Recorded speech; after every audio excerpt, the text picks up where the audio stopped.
कपिल जी, मैं आपको धन्यवाद देता हूं और ये फिल्म बनाने के लिए, ये वेब सीरीज बनाने के लिए बहुत बहुत धन्यवाद। कहां का सत्यमेव जयते, कहां का सत्यमेव जयते, कहां का सत्यमेव जयते। सुप्रीम कोर्ट के जजेस, हाई कोर्ट के जजेस जरूर इसको देखें और आत्मचिंतन करें कि भारत की न्याय प्रणाली कहां पहुंच गई है। भारत में टोटल 5 करोड़ केसेस तो वो हैं जो district court, high court, supreme court में है। इसका मतलब 5 करोड़ परिवार न्याय की आशा में बैठा हुआ है। ऑन एन एवरेज एक परिवार में 6 आदमी रख लीजिए, तो यानी 30 करोड़ लोग न्याय की आस लगाए बैठे हुए हैं।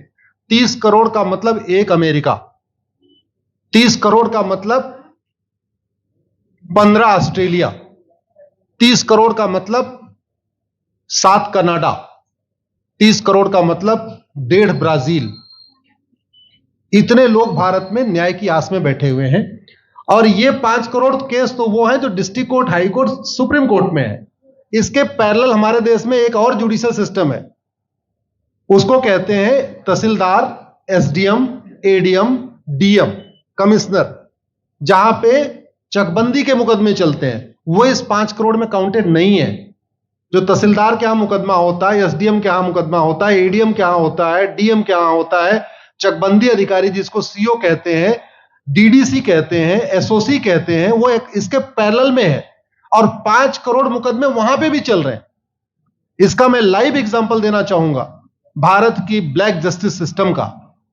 1985 में जौनपुर में एक 10 बीघे जमीन का मुकदमा शुरू हुआ था। अभी वो सबसे नीचे पायदान पे है, जिसको कहते हैं चकबंदी अधिकारी। 1985 में मुकदमा शुरू हुआ, 2023 आ गया, लगभग 37 साल बीत चुके।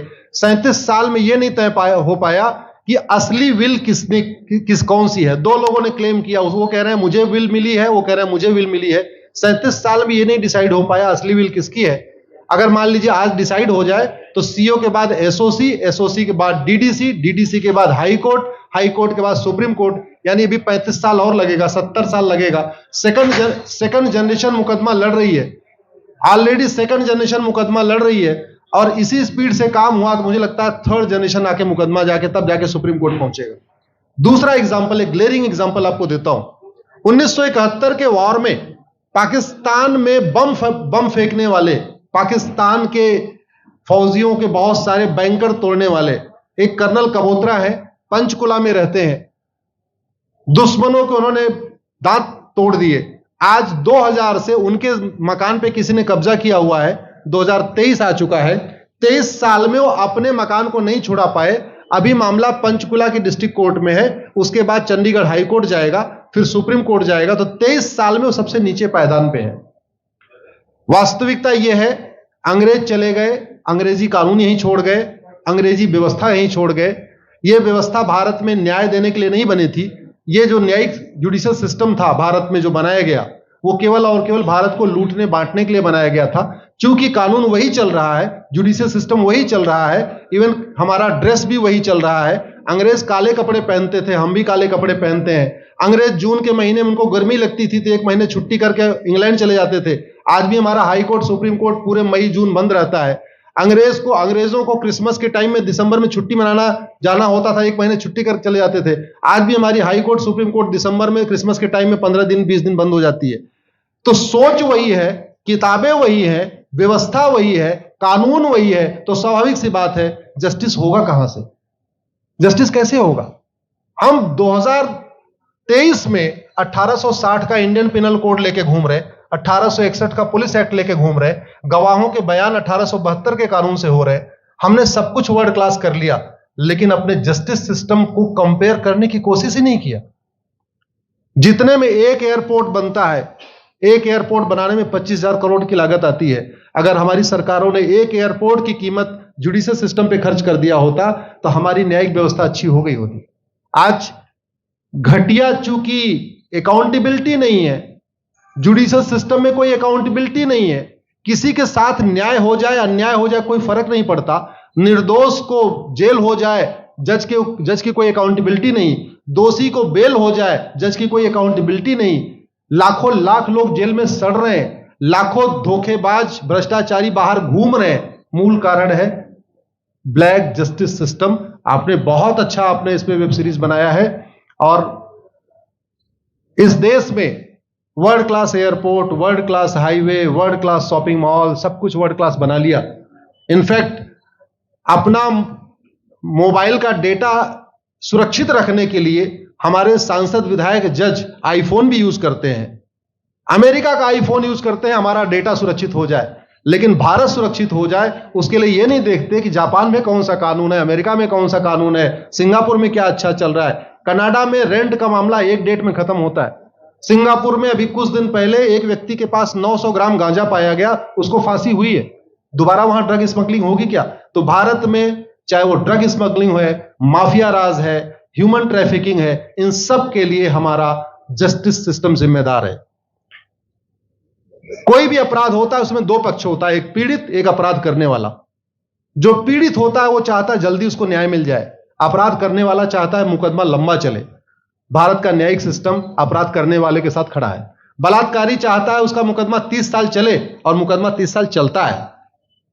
भू माफिया चाहता है कि गरीब की जमीन पे कब्जा कर ले, उसका मुकदमा 50 साल चले, और आज की डेट में मुकदमा 50 साल चल रहा है। इसका मतलब वर्तमान न्यायिक सिस्टम बलात्कारी के पक्ष में है, भू माफिया के पक्ष में है, ड्रग स्मगलर के पक्ष में है, ह्यूमन ट्रैफिकर के पक्ष में है, नक्सलियों के पक्ष में है, माओवादियों के पक्ष में है, जो लोग देश विरोधी काम कर रहे हैं उनके पक्ष में है। 40 साल 50 साल के बाद किसी व्यक्ति ने मिलावट करके लोगों का स्वास्थ्य खराब कर दिया, उसको 50 साल के बाद सजा हो रही है। इस बीच उसने कम से कम पता नहीं कितने लोगों का और भी कर दिया। तो ये जो जस्टिस सिस्टम होता है दवा की तरीके काम करता है। जैसे दवा अच्छी होती है बीमारी तुरंत ठीक हो जाती है, अगर दवा घटिया होती है तो बीमारी बढ़ जाती है। दवा खाने के बाद शरीर एज इट इज नहीं रहता, या तो बीमारी ठीक होती है या तो बीमारी बढ़ती है। अगर कोई आदमी एक गांव में किसी के साथ कुछ गलत कर दे, उसको 6 महीने के अंदर सजा हो जाए, साल भर के अंदर हो जाए, दूसरा अपराध वहां नहीं होगा। लेकिन अगर उस व्यक्ति को पनिशमेंट नहीं मिला तो स्वाभाविक सी बात है उसने उसको और मोटिवेट कर दिया। कहते नहीं ऐसे बुखार है, तुरंत 2 गोली खाइए बुखार ठीक हो गया, लेकिन अगर आपने दवा नहीं खाई या गलत दवा खा लिया तो टाइफाइड होगा या निमोनिया होगा। दुर्भाग्यवश ये हमारा जस्टिस सिस्टम यही कर रहा है। आज की डेट में जितनी समस्याएं हैं, चाहे वो घूसखोरी है, जमाखोरी है, मिलावटखोरी है, कालाबाजारी है, नशा तस्करी है, मानव तस्करी है, सोना तस्करी है, ड्रग स्मगलिंग है, या नक्सलवाद है, या माओवाद है, या कट्टरवाद है, जो भी समस्याएं हैं, उसका एक बहुत बड़ा कारण यह है कि हमारा जस्टिस सिस्टम उसको टैकल नहीं कर पा रहा है, उसको पकड़ नहीं पा रहा है, और इसीलिए भारत में अराजकता है। मैं तो इतने जानता हूं, ऐसी कोई बीमारी नहीं जिसकी कोई दवाई नहीं, ऐसी कोई समस्या नहीं जिसका कोई समाधान नहीं।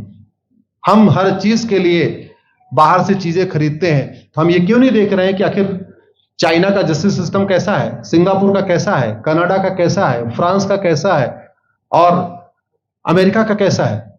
हम क्यों नहीं बेस्ट प्रैक्टिसेस उनकी अडॉप्ट कर लेते। दुनिया के कई देशों ने नार्को पॉलीग्राफ ब्रेन मैपिंग कानून बना दिया। मेरी बहन दीपिका नारायण बैठी हुई है, ये लगातार फॉल्स केसेस के खिलाफ, इनको मैं देखता रहता हूं, एक्टिव रहती है।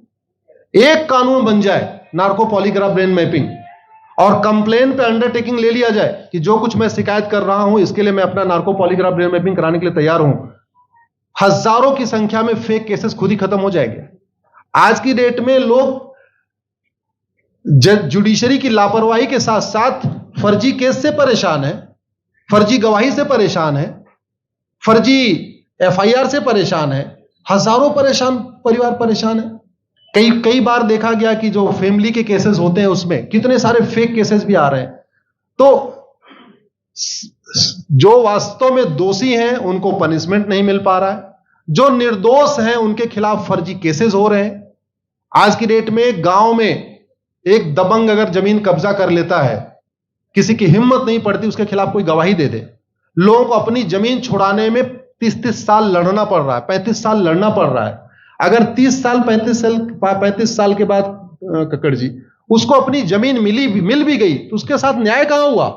35 साल में उसका टाइम बर्बाद हो गया, 35 साल में उसका पैसा बर्बाद हो गया, 35 साल वो मेंटल ट्रॉमा में रहा, 35 साल उसने तारीख पे तारीख झेली है। और मैं तो डिस्ट्रिक्ट कोर्ट में कई बार जाके देखा, ऐसे परिवारों को देखता हूं जिनके पास बस से आने के लिए पैसा नहीं है, साइकिल से आते हैं।